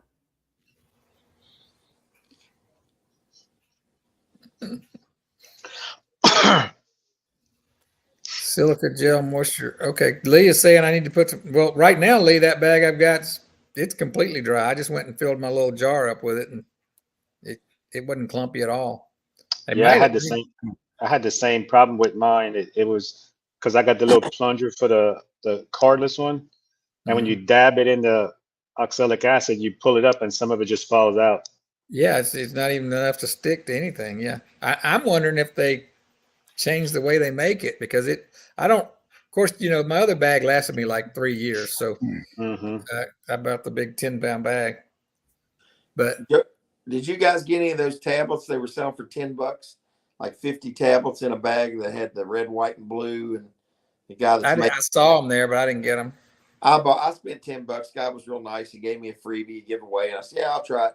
It was convenient, man. It's nice not having to measure out. You drop 4 of them in a single deep vaporized, boom, you're gone. It was pretty nice, and they'll probably have maybe a special on that again. I'm not sure what you mean by measure out. I just spoon it onto those paddles until it runs off the sides. I got you. I'm talking about getting a gram at a time. I don't think it's like you said too. You got to be too precise, as long as you're pretty close. Yeah. There it is. There it is. Yep. Yeah, the 50 count. And they had that at the conference for $10. And I was like, well, I'll try that. I remember seeing them. Yeah, I saw them there. You know what's nice for me to have that with me when I went over to do a buddy's hive and not have to measure or nothing or get my spoons out. And I just went ahead and popped, 3 of those in a single deep. First time doing it for a guy, and it was kind of neat. It is convenient, and I'll give it that. Now their big push is, it's the approved and whatnot, but we all know the Florida Labs is 99.8% pure OA2, and maybe it's not approved, whatever. But and I know everybody does their own thing, but pure is kind of pure, I think. But I don't know. Maybe I'm sure there's some chemists out there and people that can argue to it. Yep. You have to have a bigger Trying to YouTube see channel how than many ours is in to there. be a Absolutely. stickler for that. Yeah. I'll tell you one thing, if anybody is using those paddles, the lesson I learned the hard way was you can ruin a battery pretty fast with those things because you run them down too much. You Oh, know what I really? did when I was using my paddles? I would put my truck up there to the hives, and then I would put my jumper cables on there and left my truck running, and then I just went up there and plugged in. And that was the quickest, fastest way because it didn't sap down my battery. I could move quick, and it heated up really fast. That was the cat's meow. When I finally did mine, and then of course I graduated to the electric one, but Right. that I quit having to carry and full with a battery or anything. I just brought me a pair of jumper cables and pulled my truck right up. My hives, I make it to where I can work them right from my truck off the tailgate. And I just pull up the front of my truck to say 4 or 5 hives. I've got them in sections of 4 to 6. And I just took my paddle and did that in each entrance, plugged it up. Just what you're doing, I'm sure. But I did this first thing I did was batteries, like you said, hauling around. They were slower than using the truck because they didn't have the juice going to them that you got a truck that's running on a 12-volt battery. What I did was I bought a spring timer, and then I run the power through it's a little meter that tells me what the voltage of the battery is. And when it gets down to 11.5 volts, I switch the battery. It'll start flashing too. It's got a little light. It'll start flashing, telling you running your battery too low. So then I'll switch out the battery. So I don't run my batteries already down. You run off the truck, you don't have to worry about it. You got an alternator running the whole time. That's not a problem, DC. Have them contact me. I used to even do it on my golf cart. I had an inverter when I ran my That's a good idea. probate. Good idea. That's what I did too. Yeah. Run down Golf there on the cart. golf cart and go through them. Yeah, But your golf cart's big not golf charged. cart. But it wouldn't run your battery down. I guess you got so many batteries you'd never. Yeah, you just tap into one of them. Yeah, Yeah. you just do one. And I would do 40 Well, hives. And it actually, wouldn't go down. you tapping into 2 of them. They're 6-volt batteries. Mine were I have 4 12s. Oh. I've done it with a single battery. I've done it with the truck battery. I've done it with the golf cart. Mm-hmm. I've done my electric one when I plugged in to my 110 in my truck, where it's got to plug into my truck and run it for a couple of guys. I've thought about taking my 4-wheeler and running some little posts out the back so it could just clip onto those and leave it running, because then it wouldn't. Yeah, that's I had a fine. little 400-watt inverter, and that thing, after about 2 or 3 highs, it would start screaming. It Mine's start a little whistling. bit bigger than that. Let me see what it is. I had to get an 800 Uh, because at 400 it would work for a couple of hives, but then it would start whining. Is that you were running the electric through that one, right? Yeah. Because I actually bought a power supply that I'm going to start using here at the house, because I can get power out there, but I'm going to run it and it's going to drop my 120 down to 12 volt. But it's a power supply for like LED lights, but it'll do 16.5 amps, which is a little bit more than what that thing pulls. We'll see if it works. I tried that European gas vat for a year. That thing was a nightmare, man. You have to plug up, and I've got that. It get too hot on me and stuff when you're trying to. I use that. I got one of those too. I use it on like little nukes and stuff that I don't have a place to put the wand. So I use mine in a pinch if it's somebody's got hives out in the woods somewhere, and I think, okay, I don't want to haul a bunch of stuff, and I got to walk back here. I'll throw it in a backpack with that and do it. But Oh, Is that's that no, good. 500 there's no watts? Kind of no blurry. temperature controls the problem with 500, it. Yeah. and it runs that probe out pretty good. Okay. My little 400 will it'll run it, but then it starts squealing, making a noise like it's struggling. Hi, Brian. Oxy vape. I'm calling it Pro. It's Oxy. Yeah, it's a Pro vape. Yeah. Yeah. That's a pretty high quality unit, and they're not cheap either. Yeah. Is that the one with the But white caps or the blue caps? That was a white. it had white caps. Yeah, with the O-ring. Yeah. That's why John's is. Those Yeah. are Okay. Yeah. John caps are like that right there. Okay. Yeah. And I bought this. This is what I was talking about. It doesn't go about an inch deep. I don't know how many grams that would be. Oh, okay. That's probably just 2, because That's what I'm thinking. when I wind up mine all the way to 4 grams, it's like at least almost 1.5 to 2 inches. But when I use that on a single battery or my tractor or my truck or whatever, when this gets the right temperature and put the acid in there, in about 30 seconds, it's done. Yeah, it's Yeah. fast. Yeah. And I can move on to the next one. That's pretty fast using a battery with the inverter. Mhm. Yeah, Not the too plunger. bad. Yeah, they don't make a plunger for the Larabi's electric version. I actually asked Rob that myself when I was at How the much? expo. How much was that? I didn't know he didn't.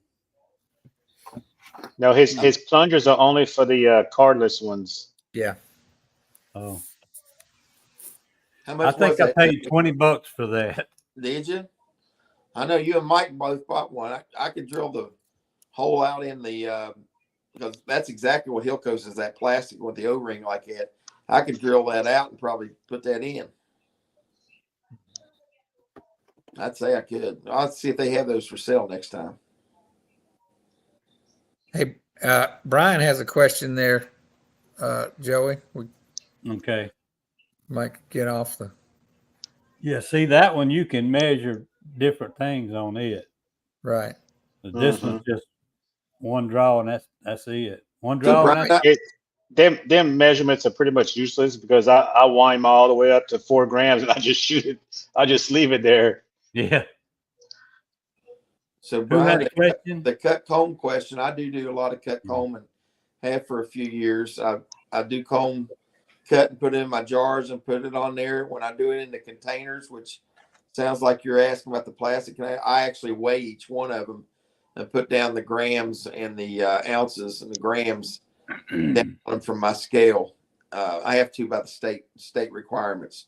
So I'll put the container on the scale and zero it out, and then I'll put the comb in it and then reweigh it again, and I've tared it, and then that gives me the exact weight to put on there.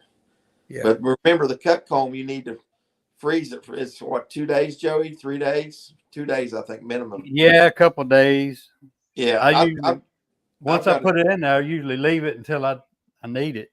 yeah, Oh, 3 really? or 4 days or longer. I've got one of those Arctic deep freeze that goes to 19 below zero, so it really does a number. And I just put it in there as I pull the supers, I pull the comb, put them in the freezer, and then I know I'm not going to mess with them for a few days later on. And then bring them out and put them on I put a big cooking pan down, and then I put the cookie sheets there where you put your cookies, like you see Mike Berry do, so that when you cut it, it'll drain that excess honey off. So when you put it into the containers, it's nice and clean and clear and stuff Yeah. right there.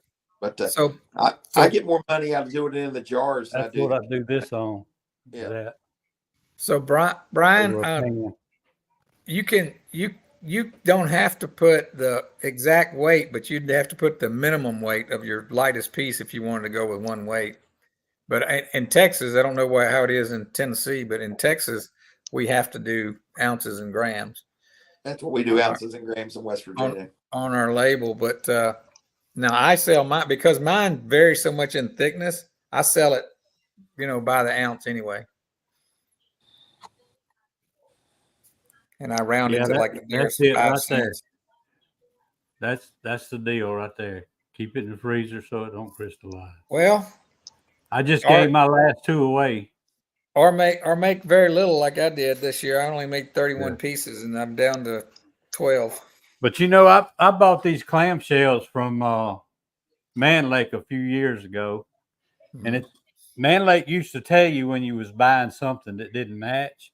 And I bought this one. One's like a 3 and 3.5, and one's a 4. Neither one of them will work with this clamshell. You still have to, Really? still have to lay them out. So I got a stick. I don't know where it's at. Lisa's got it put up somewhere. I got a stick laid out to where she can lay that stick down and cut that comb where it fits right in the bottom of that.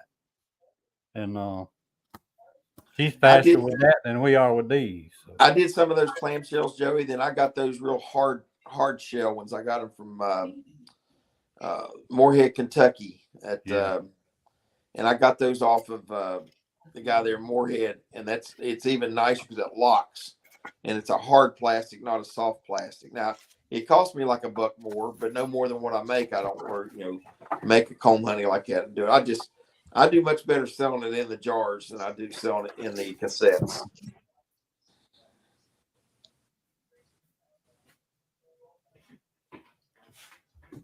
I bought the I don't forgot the name of it. Simple comb. I bought some of them and was going to use them for when my tallow started hitting and would get that big flow going. Yeah. And nothing happened. We didn't have that flow here.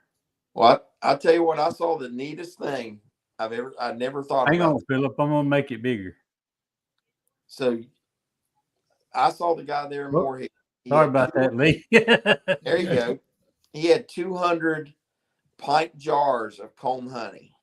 I said, "Oh Lord!" I said, "How did you make that much comb honey?" He said, "Take a look at that." And I picked that jar up and looked at it, and it was solid comb except for about 1/4 of an inch all the way around where a bee could get through it. And he had taken the pint jars. He took him an inner cover, cut the holes in for the jars, and he slid a piece of wax foundation in that jar and turned it upside down in there. And those bees made that comb honey in that jar. He puts like 8 or 9 on a strong hive, and they all come up in the jars, and they made a full wax. They covered it. He just took it off, adds honey, and puts a lid on it. And I said, "Oh Lord," I said, "that's so much easier. I never thought about that." And you get maximum comb honey in that jar. And that was the neatest thing I'd ever seen. I never thought about that. Trying to get the glare off of these. You can see that one of these is way thicker than the other. Yeah, you got some liquid honey in one of them too. Yeah, I think one of these didn't. They weren't capped very good on the bottom, so the honey ran out of the bottom side of them. This one was okay, but yeah, the last 2 I just gave away was actually from last year, and they started getting darker, like Darren was talking about. mine was darker this year anyway because it was really late when they finally drew those things out. Oh, and I use 3x3 little piece of Luan and just use a sharp knife, and I keep the knife in hot water. How do y'all set up y'all boxes for y'all bees to draw out comb honey? Do y'all just put all empty frames, or you like checkerboard them, or what? I put a couple in each of my hives. I don't put so I take them. I use mediums. So I'll take a piece of wax foundation, just pure wax, and I'll cut the bottom off of it short, and then you've got a special frame that the wax hangs in, and you got to staple that piece of wooden strip there. It hangs in there, and then I'll put 2 or 3 of those in a deep and checker them, and then with my regular wax foundation comb honey. So you using like a sheet of wax foundation in the whole frame? Yeah, yep. Not a starter strip. No, I use a whole sheet there. That way they just go right at it. Yeah, and that way it comes out perfectly and fills it up all the way. The starter strip, you end up with something that kind of looks jagged, or they do part or half. And then you got to make chunk comb. But I put a whole sheet in there. I'm going to try the jar thing, though, this time. I'm going to put a piece up in them jars and cut some holes and try and do it that way, because I sell more jar comb honey. And I saw that what he did this year, I'm telling you guys, it was gorgeous jar comb honey he did that way. He just cut the holes in the inner cover, put that, and then put a super box over top of it. The bees went up in the jar and filled it up, and it's like a 1/4 inch all the way around. It's a big round comb up in there. It's pretty neat looking, and it's really pretty. He gets $20 a pint out of them, and he's selling them as fast as he gets them. How do you do yours, Joey? I just throw a couple empty frames in my supers, usually in the deeps, and I'll when they do draw it out, I'll cut a few nice ones out of it. I don't try to sell a lot of that. I think I want to start doing a little chunk honey because I get asked about it a lot. Yeah. But, what little bit of cut comb I do, I just give it away to my regular customers. Yeah. Like Christmas time or something. Yeah, the chunk comb. Brian at Castle Hives, isn't there a couple other manufacturers that actually fit that? There's one or two more, I think. Might have been Bruce that talked about that. My kids for Father's Day gave me one of those boxes with the cassettes, and you said on top, I forget, hog half comb, the hog comb. I could never get a hive to do it. I tried it for 3 years. I only saw one video out that a guy had success with it. I guess you got to have the right hive to do that on. Yeah, there it is. Yeah. I've got that super right there in my garage, just like that. It's a booger, man. I've tried it. I just ain't found the right one yet. Yeah, Brad, I throw just a couple of empty frames with starter strips in the, near the middle of the supers, and I use mediums for mine. That and right there would drive. I'm not saying crazy. It works great though. I would be. Yeah. I would be ready to pack up and go. Yeah. Well, that's yeah, I tell them when I sell it to treat it like a decorated cupcake. Don't flop around in the bag or anything. You pick it up with yours. Did you see the guy in Florida that cuts? When you have your nice new wax cappings that say it's new frames you just did, and you got that immaculate white wax that you just cut off of there, and it's falling into your cappings tank, right? This guy was taking those out and putting them into a jar, and I guess he was freezing it afterwards. And then he was pouring honey, and he was selling wax cappings mixed in a honey jar and getting extra money out of it too. And it was pretty guy out of Florida doing it. I tried a couple of them like that, and it's a pretty jar. I sold them. I put them there on the market. They were some of the first things that went, but it was nothing more than your wax cappings put into a pint jar. Then you throw the pint jar in the freezer, let it freeze for a few days, and then go ahead and fill honey on it. And you get that pretty white wax capping, the whole jar full of it. And then you just add some honey on top of it. I don't sell much chunk honey until the cut comb sells out. When it sells out, then the chunk honey starts selling. But my price point on this is like $10 to $12. But my chunk honey in a pint jar, I sell for $28. So it's like one of the most expensive things I sell. Wow. But you get it.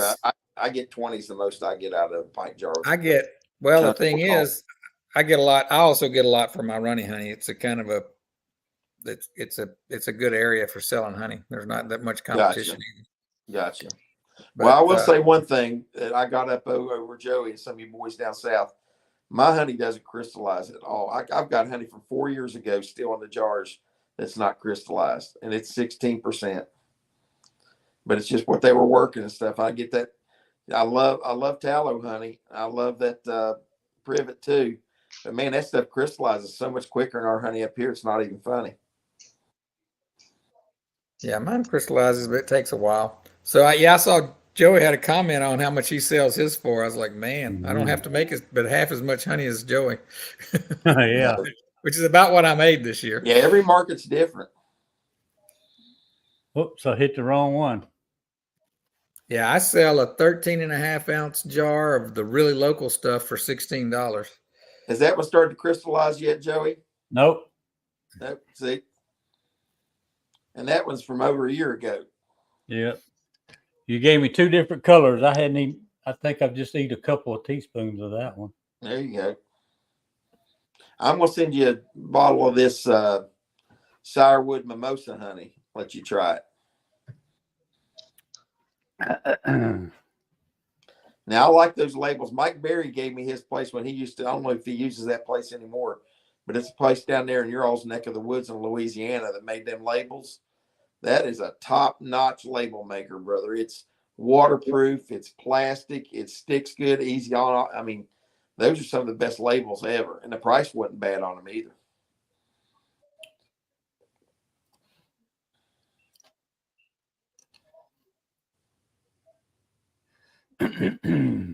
Yeah, we had a market today that we finally had just a great weather day. It was in the 70s, maybe in the low 80s at the high. But man, there were people everywhere. They came They out. started selling pumpkins at our market this weekend. So they were selling pumpkins and fodder shocks. It's only September 6th or 7th. And those women were pulling those pumpkins out of there, and then fodder shocks already decorating their houses in town. But it got down to 50s last night. That might have triggered it. Yeah.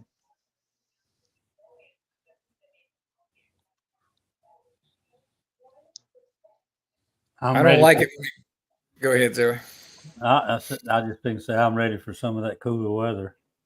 I'm ready for it too, but at the market, when you're trying to squeeze honey onto somebody's little tasting stick, Yeah, when it's cold, it's a real pain.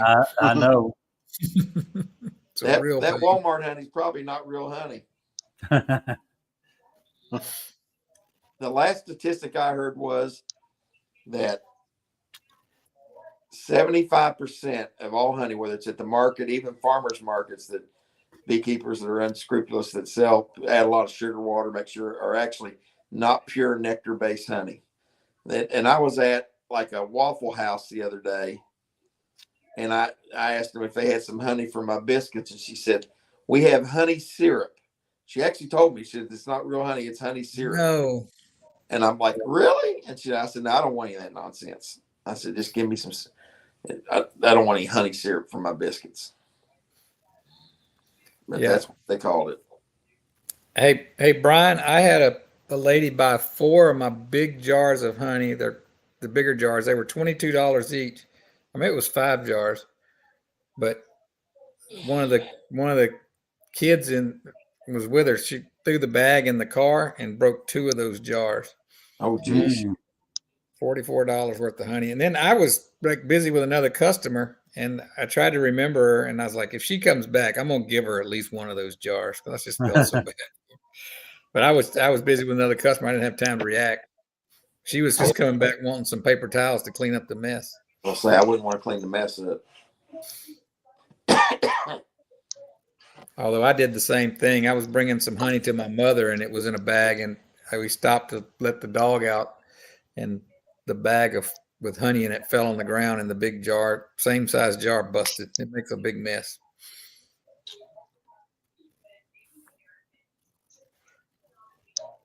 Joey, it's about 10 o'clock here, brother. I'm going to head out. All right. Yeah, I'm a here. head on out too. I'm Yeah, on Eastern time. We've been on here almost 2 hours. Oh, wow. I know you.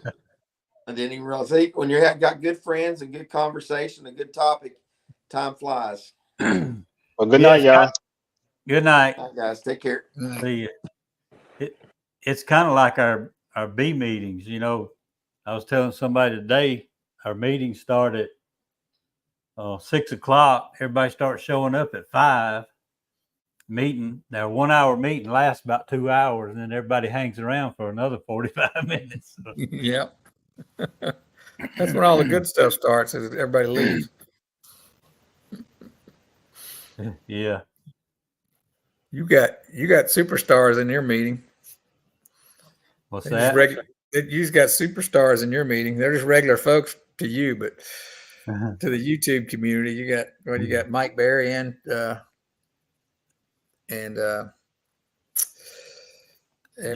Ed, Jeff. And then I guess Charlie's in there too, right? Does Charlie go to that meeting? He's come a few times. What is his name? It's not Charlie. I saw it on his name tag at Nobby. It was something else.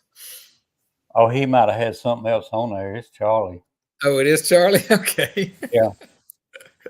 Yeah, he had something else on there. What did they call him? Good Time Charlie. That's what they call Yep. him. Good Time Charlie. That is what they call him. Where my phone is. Yeah, he's pretty fun to be around. Charlie, did you ever get to talk to him? Yeah, I did. Matter of fact, I was looking for my phone. I got a real good picture with him. I had to push Jeff out of the picture. I was trying to get a picture with Charlie, and Jeff was in there trying to photobomb us. And I said, I came here to get my picture with Good Time Charlie. Get away. Get a great for a second, then we'll take one. But I got a good picture with him. Yeah, it was fun. Yeah. Charlie used to fly those Hueys Oh, really? in Vietnam. Yeah. I was disappointed I didn't get a picture with Wrecking Ralph, but he had left already.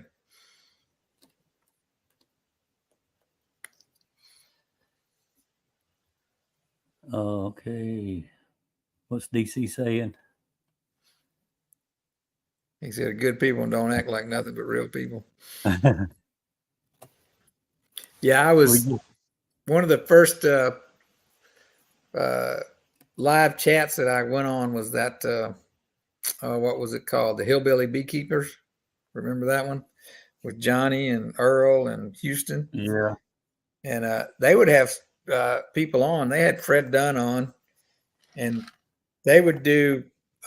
They would have their special guests on for 30 minutes or so, and then they would invite other people to come in. Well, when Fred came on, nobody would come in. Everybody was too intimidated by Fred. But he's not. Once you meet him in person, he's not intimidating at all. But, yeah, he's a real likable fella. Yeah, He's got but that his dry YouTube sense. personality, his YouTube personality is different from his. He's got the same sense of humor, but so anyway, nobody would come on. But then, like a week later, Randy was on, the Rooster, Dirt Rooster, and everybody wanted to come on. Even me, I got on, and with Randy, he's just like you've known him, like you grew up down the road from him. He's real easy to talk to. Yeah.